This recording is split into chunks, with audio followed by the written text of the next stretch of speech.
মেসিকে অন্যরকম এক সম্মান দিচ্ছে ডোনাল্ড ট্রাম্পের আমেরিকা।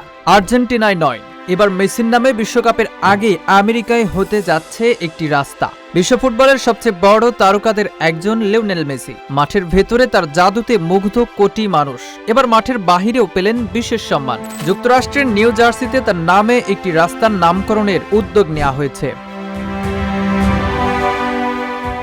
মেজর লিগ সকারে ইন্টার মায়ামির হয়ে খেলার পর থেকে আমেরিকায় মেসির জনপ্রিয়তা আকাশ ছোঁয়া। আর সেই জনপ্রিয়তাকেই সম্মান জানাতে নিউ জার্সির ইউনিয়ন কাউন্টির বারকোলে হাইটস এলাকার মানুষ চাচ্ছেন তাদের একটি রাস্তার নাম হোক Lionel Messi way.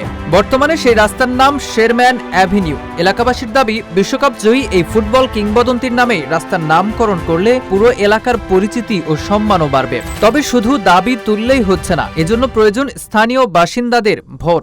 Berkeley Heights এলাকায় প্রায় 13,000 মানুষের বসবাস। তার মধ্যে 4,000 মানুষ ইতিমধ্যেই মেসির নামে রাস্তার পক্ষে মতামত দিয়েছেন। তবে বাকিদের মতামত জানতেই আয়োজন করা হয়েছে ভোটিং সিস্টেম।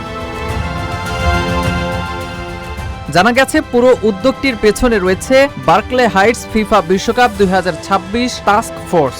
বিশ্বকাপ সামনে রেখে স্থানীয় মানুষের মধ্যে ফুটবল নিয়ে উন্মাদনা তৈরি করতেই তারা এমন পরিকল্পনা হাতে নিয়েছেন। শেরম্যান অ্যাভিনিউ বেছে নেওয়ার পেছনেও আছে বিশেষ কারণ। এই রাস্তার একপাশে রয়েছে প্যাট্রিয়া স্টেশন ক্যাফে। এটি স্থানীয় আর্জেন্টিনার ফুটবল সমর্থকদের অন্যতম প্রিয় জায়গা। শুধু তাই নয়, বহু প্রবাসী আর্জেন্টিনার মানুষও ওই এলাকায় বসবাস করেন। সবকিছু ঠিক থাকলে বিশ্বকাপ শুরুর আগেই আনুষ্ঠানিক ঘোষণা আসতে পারে। তখন নিউ জার্সির সেই রাস্তা নতুন পরিচয়ে পরিচিত হবে। নাম হবে লিওনেল মেসি ওয়ে। মেসি তার জনপ্রিয়তা ফুটবল বিশ্বে নিজেকে কোন জায়গায় নিয়ে গেছে তা হয়তো নিজেও জানেন না। তবে নিঃসন্দেহে এই উদ্যোগ মেসির জন্য অনেক গর্বের একটা বিষয়।